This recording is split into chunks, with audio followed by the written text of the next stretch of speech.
Antony Blinken a effectué une visite surprise à Kiev, au cours de laquelle il a tenu à rassurer sur l'arrivée de l'aide américaine. Les États membres de l'Union européenne adoptent définitivement la réforme de la politique migratoire malgré l'opposition de la Pologne et de la Hongrie.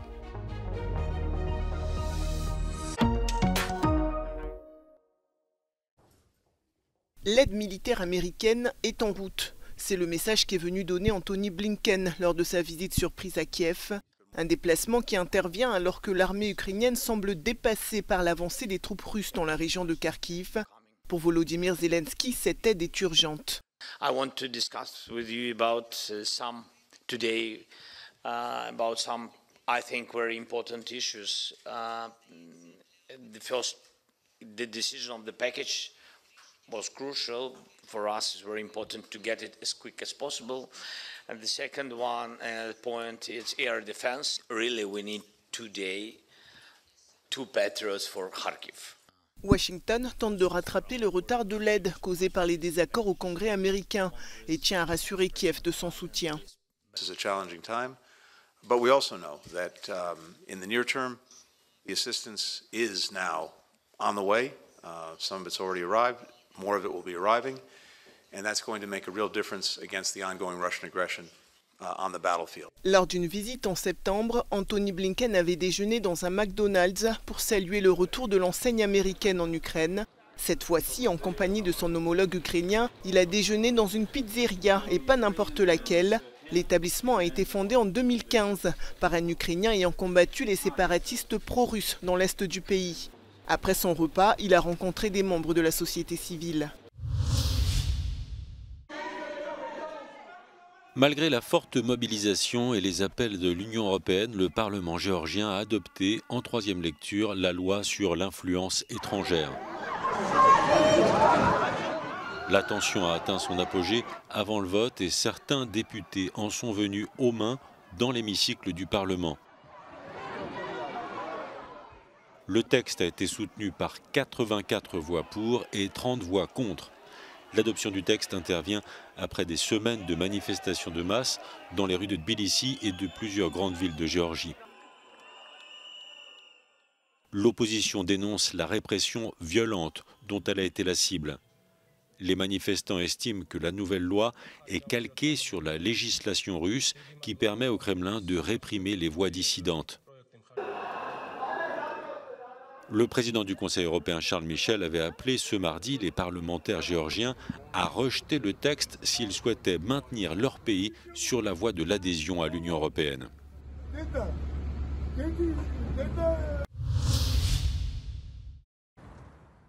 Depuis que son pays a envahi l'Ukraine, Vladimir Poutine a été mis à l'écart par les pays occidentaux. Une situation qui a poussé le président russe à se tourner vers d'autres alliés comme la Chine. Les 2 pays ont renforcé leur coopération ces dernières années. Alors pour son premier déplacement à l'étranger depuis sa réélection en mars, Vladimir Poutine a choisi la Chine. Le président russe est attendu à Pékin jeudi. Il s'agira de son 2e voyage officiel dans le pays en près de 7 mois. 访问期间，习近平主席将同普京总统就中俄建交75周年背景下双边关系、各领域合作以及共同关心的国际地区问题交换意见。我们会及时发布此访有关具体情况。 Cette visite sera la 4e rencontre en face à face entre les 2 dirigeants depuis le début de la guerre en Ukraine en février 2022. Depuis, les échanges commerciaux entre la Chine et la Russie ont explosé pour atteindre 222 milliards d'euros en 2023 selon les douanes chinoises. Ce rapprochement inquiète les États-Unis et l'Union européenne qui font régulièrement pression sur Pékin pour s'éloigner de Moscou. À quelques semaines des élections européennes, c'est un scandale dont cette députée belge aurait pu se passer. Hilde Voetmans, tête de liste du parti libéral flamand Open VLD, est mise en cause par d'anciens assistants. Il l'accuse de mauvaise gestion des fonds européens et d'avoir instauré un climat toxique au sein de son cabinet. En wat het leiderschap betreft, Hilde is een van de hardst werkende Europese parlementsleden, onlangs nog gebleken. Het is iemand die een van de meest toonaangevende Europese parlementsleden is. En vraagt dan ook waarschijnlijk wel heel veel van haar medewerkers. Face à ces accusations de management toxique, la députée a présenté ses excuses. Mais elle réfute les allégations d'abus de fonds, selon lesquelles elle aurait utilisé du personnel rémunéré par le Parlement européen pour effectuer des tâches sans aucun lien avec l'Europe. Ja, ik heb haar aan de lijn gehad en zij garandeert mij dat alles conform de regels loopt. En daar is ook een streng toezicht op. Dus het is altijd moeilijk om u te verdedigen tegen anonieme aantijgingen. Dan moet men maar een klacht indienen, dan kan dat onderzocht worden en dan kan heel de Woutmans zich ook verdedigen.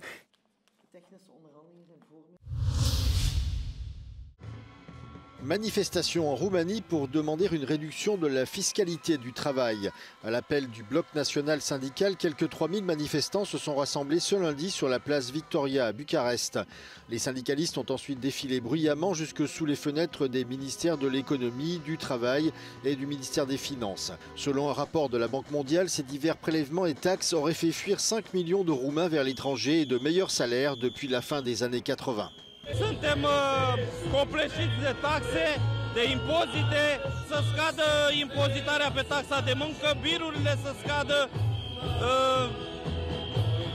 În felul acesta am putea să ne ridicăm cumva nivelul de trai la noi în țară, să nu mai fim nevoiți să mai plecăm.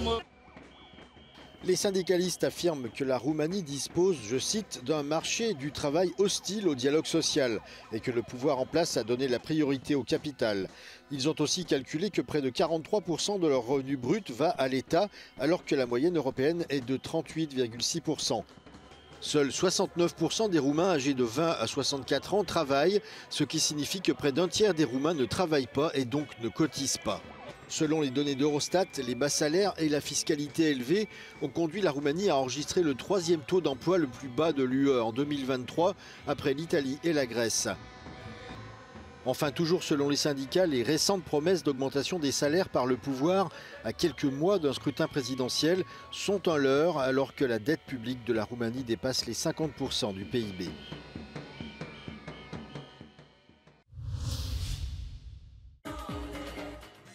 Le Parti socialiste célèbre sa victoire aux élections catalanes. Pedro Sánchez se maintient au pouvoir en ayant obtenu le soutien des indépendantistes catalans dont il a validé le projet de loi d'amnistie. Les résultats de ces élections témoignent de l'échec du camp indépendantiste à obtenir une majorité. Le candidat socialiste Salvador Illa ressort vainqueur devant le candidat Carles Puigdemont. Los partidos que apoyan la independencia de Cataluña, por primera vez en muchos años, no han conseguido una mayoría parlamentaria. Toutefois, Salvador Illa dépend désormais de ses partenaires de gauche, ceux du parti politique Sumar et du parti indépendantiste Esquerra Republicana.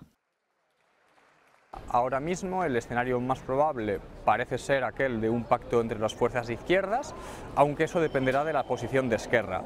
Pero lo cierto es que ahora mismo Esquerra va a tener un debate interno bastante serio entre sectores que van a considerar un enfoque más pragmático y otro sector más radical que dirá que no es admisible pactar con el PSC, que hay que seguir con el objetivo de la independencia, pero sin embargo eso seguramente llevaría a una repetición electoral. Y en ese caso, Esquerra tendrá que considerar si le compensa esa repetición electoral. En échange de son soutien au gouvernement de Pedro Sánchez à Madrid, l'ancien président de la Catalogne, Carles Puigdemont, demande à Salvador Illa de lui permettre de gouverner et de laisser la place à un gouvernement indépendantiste minoritaire. ¿Qué es la fuerza de Puigdemont? Que algunos de los diputados que sostienen la mayoría parlamentaria de Pedro Sánchez en el Congreso de los Diputados son del partido de Junts y por tanto obedecerán a Puigdemont. Entonces podría ocurrir una situación en la cual Puigdemont, digamos que hace un chantaje a Pedro Sánchez en el que le dice: si no me das esto, yo no te apoyo más.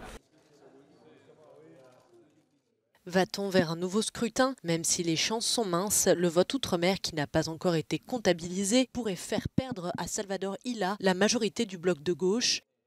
Les législateurs nouvellement élus doivent prendre leurs fonctions le 10 juin prochain. Las negociaciones para el futuro gobierno de Cataluña se siguen con gran expectación aquí en Madrid, en el Congreso de los Diputados, por las posibles consecuencias que pueda tener para la gobernabilidad de España y el futuro del gobierno de Pedro Sánchez. Solo hay una cosa prácticamente segura: habrá que esperar al desenlace de las elecciones europeas. En Madrid, Jaime Velázquez, Euronews. Les États membres de l'Union européenne ont donné leur feu vert définitif mardi à la réforme de la politique migratoire. Malgré l'opposition de la Pologne et de la Hongrie, ce nouveau pacte sur la migration et l'asile est approuvé à la majorité qualifiée. Varsovie et Budapest contestent l'innovation politique de ce paquet, le mécanisme de solidarité, dont l'objectif est de répartir l'effort d'accueil des demandeurs d'asile arrivés illégalement en Europe.